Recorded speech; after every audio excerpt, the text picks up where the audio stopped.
This is Okonomiyaki, roughly translated as grilled things you like, or grilled the way you like it. This wonderful Japanese savory pancake is delicious, nutritious, and as the name suggests, is extremely versatile. You really can make it however you like. I've only cooked this a handful of times, so stay tuned to see whether it works out, or whether it's a spectacular failure. Oh goodness, wish me luck.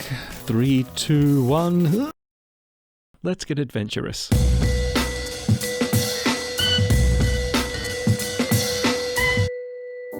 Today I'm showing two examples, one basic version with common ingredients readily available at a supermarket, and another slightly more upmarket version with a few extra special ingredients that might require a trip to your local Asian grocer. There's two main styles of okonomiyaki, Hirosima style and Osaka style. I'll be focusing on the Osaka style today. This recipe is enough to make about 3 to 4 okonomiyaki. I split the batch in two to make 2 pancakes, but as you'll see, my second pancake ended up a little too big.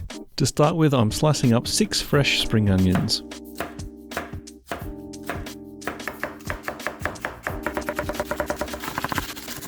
And popping those into a large mixing bowl. Next, a half a head of cabbage, removing the core and shredding it finely.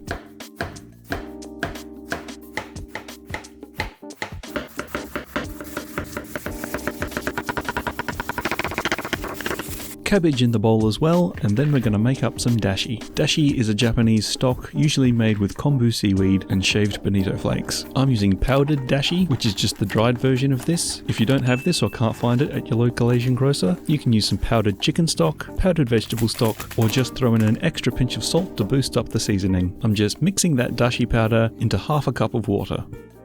Into the bowl with the vegetables goes 2 eggs, followed by the dashi stock mix. And lastly for now, I'm adding 3/4 of a cup of plain flour and mixing that all together with a fork until it becomes a really chunky batter. This batter will seem quite heavy on the vegetables. You want it to be mostly vegetables with just enough batter to hold everything together. I split the batch in 2 to make 2 pancakes, but this recipe is enough to make about 3 to 4 okonomiyaki. And now it's time for the fun part, adding the things you like. For this first version, I'm just using some ingredients that I've got on hand that I think would be tasty, starting with some frozen corn, some diced yellow capsicum, and a couple of sliced jalapenos for a nice subtle spicy kick.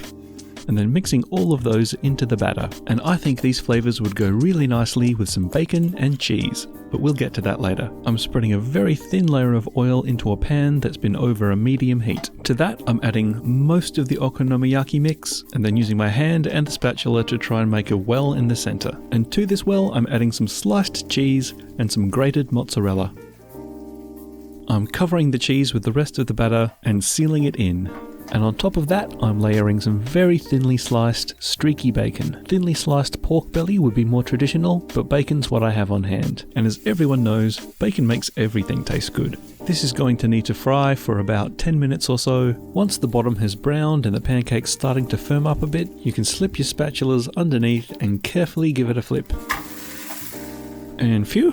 Pulled it off. If you're not confident flipping it this way, another way to do it is to place a plate over the top, flip over the plate and the pan together so that the pancake falls out onto the plate, put the pan back on the heat and then slide the pancake back across. It's a much safer way to do it, but sometimes it's fun to get adventurous. Then I'm going to use my spatulas to gently press down and make sure there's maximum contact between the pancake and the pan. This will need to cook on the other side for about 8 minutes, or until it's cooked through and tender. If your pancake is particularly thick, you might want to put a lid over this for part of the cooking time. That will trap in some of the heat and make sure that it's cooked through to the center.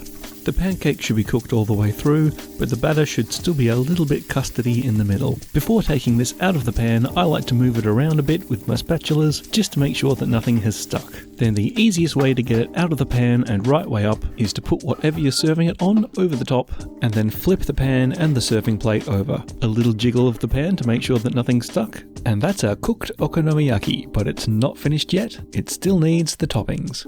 Normally this would be served with a special sweet and savory sauce. I'll show you how to make that for the more traditional version, but for this version some regular barbecue sauce will do just fine. So I'm drizzling a generous amount of that over the top and then crisscrossing that with some Kewpie mayonnaise. And for this version I'm sprinkling the top of this with a little bit of smoked paprika and garnishing with some fresh spring onion. And as you can see, this is cooked through, it's nice and tender, and we've got some nice oozy cheese in the middle. And this is really pretty darn good, but it could be a bit more interesting. So let's go all out and make another version that's a little bit closer to how you'd find it served in Osaka. Seafood is a really popular addition to okonomiyaki. So here I've got some basic marinara mix, which has a nice blend of mussels, fish, calamari and prawns. I don't really want big rings of calamari, so I'm cutting those into smaller pieces before adding everything into the batter.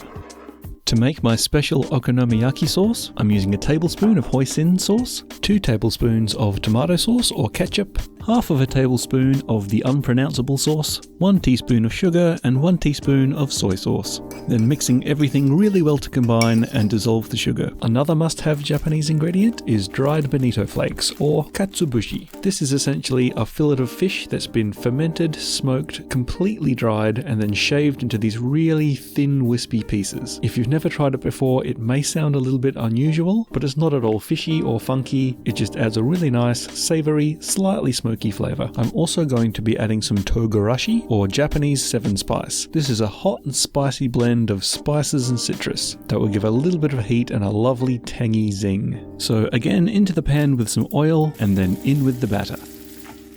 And yeah, there's definitely more batter there than I'm going to need. This is going to be one big pancake. Again, I'm letting that fry for about 10 minutes or so, maybe a little bit longer since this one's so big. And while that's frying on that side, I'm going to neatly layer the bacon on the top. And once that's had a chance to cook and brown, I'm going to very, very carefully slide my spatulas underneath this and try and give it a flip. Oh no. Oh dear, this is too big. This is much too big. Oh goodness, wish me luck. 3, 2, 1. Oh god, that wasn't good. Oh, that's a mess.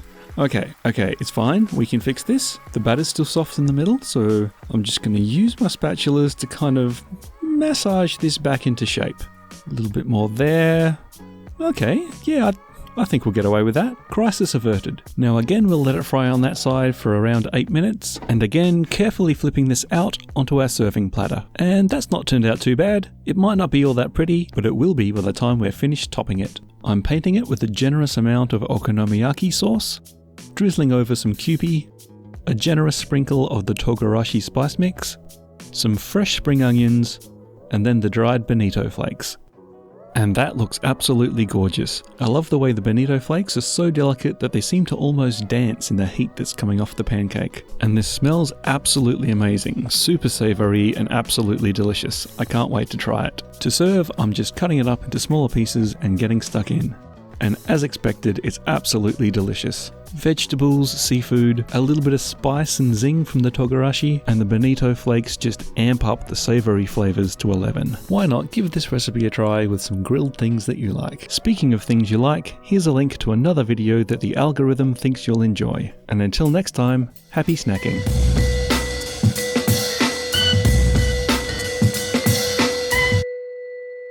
Oh boy, that was a big pancake. But on the plus side, at least I've got breakfast sorted.